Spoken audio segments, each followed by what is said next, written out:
he just doesn't stop. He literally doesn't stop. Tom Brevoort is back at it again with more nonsense about Spider-Man. So he says here that they have concluded decisively that the best platonic ideal of Spider-Man is one that is unattached. Jesus Christ. Okay, here we go. In the latest development in the ongoing debate regarding the topic of the Wallcrawler's marital happiness, Marvel Comics executive editor Tom Brevoort says that despite the fact that readers overwhelmingly want to see Spider-Man and Mary Jane back together again, the publisher has concluded decisively that the hero is at his narrative best when he is unattached.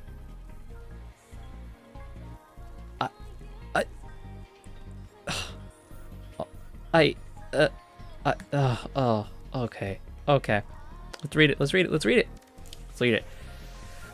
Okay, so pressed by one viewer as to whether or not there existed a threshold that a book like Ultimate Spider-Man, or Renew Your Vows, or Spider-Girl, or any other of the Peter and Mary Jane are married couple projects through the decades could reach that would cause editorial to say, okay, Amazing is losing to this other book. Clearly the thing that the audience is responding to is married Spider-Man. We should bring that back into the main continuity.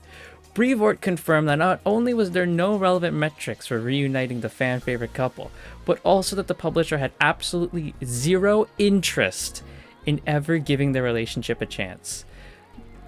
You're fucking stupid. You ready? If I was a smart man, I would let this deadly fastball go untouched to make new mistakes, right? Well, you've clearly proven by your previous statements you are not a smart man, Tom. Never say never, Brandon, but I don't believe that there is such a threshold because that's not what publishing Ultimate Spider-Man or Renew Your Vows and the like is all about. Those aren't test cases, they are alternatives for those who desire those alternatives. You mean your entire fucking fan base? They're alternative for those who desire. You mean the majority of the Spider-Man fans? The ones who should be pushing Amazing to the top are instead pushing Ultimate to the top. I believe we've concluded decisively that the best platonic ideal of Spider-Man is one that is unattached, and that conclusion is going to be changed by a particular alternate interpretation momentarily performing well. Buddy, oh my fucking god. Momentarily performing well. Every issue of Ultimate Spider-Man kicked Amazing's ass. You are telling me that just because you see this version doing better, you're like, you just like, or should we take a look at what that one's doing? Nah. Who gives a crap? Who's the we in this too? He says we've concluded. So this must be like the entire editorial staff, which means the entire editorial staff has an IQ of like 75. Amazing Spider-Man has been consistently our best-selling regular title for a decade and a half. Well, it isn't. Not anymore. We checked the top 50 last year. It wasn't there. So another book selling better than it isn't a cause for concern. It's a cause for celebration. It is a cause for concern. It's a cause for concern because your alternate new comic that you just launched last year is kicking your ass in every metric. People are more going to the alternate interpretation than the main line continuity. That is definitely a cause for concern. And that is definitely something you should look at and be like, well, what are they responding to with the alternate version that they're not in ours? And that one is Mary Jane is in fucking cucking Peter with some fuckhead named Paul. Amazing Spider-Man tales continue to click along just as they're consistently done. You mean down the fucking gutter? So pointing to Ultimate and concluding that the one and only factor contributing to his success is coincidentally the one factor that those fans would like change about Amazing Spider-Man is working backwards from a desired conclusion. So let me get this fucking straight here. Let me get this straight. The one thing that is pushing Ultimate Spider-Man up is also the one thing that many fans want Amazing Spider-Man to do. And you're like, nah, that's going backwards, guys. We gotta move forward. Sometimes you gotta look back to look front. You gotta look to the back and be like, what's going on there? Before you move forward. And very clearly the thing from the past that people want is Mary Jane and Peter going forward. Ultimate Spider-Man is showing that at every turn. Jesus Christ. And I think now we just go into, yeah, stuff that we had gone through before. They talk about One More Day and how people want that retconned and fucking hell.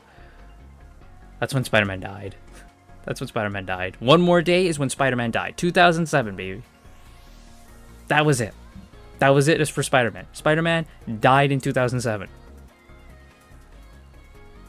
He's been missing ever since. He decided not to give his marriage to the devil, and that was it. He lives happily with Mary Jane, and Ultimate Spider-Man is the result. So then they just go over stuff we talked about in the previous video. I think from this, what we can conclude is Tom Brevoort is a moron, and the people who run Marvel Comics. Now, we already know this about Disney Marvel and the MCU and the Marvel live action movies and television, that the people who run them are just a bunch of activist freaks who wouldn't know a good story if it bit them on the ass. But I think the problem is that those people there, they're activists, right? They're trying to put in their political agenda and all that type of stuff.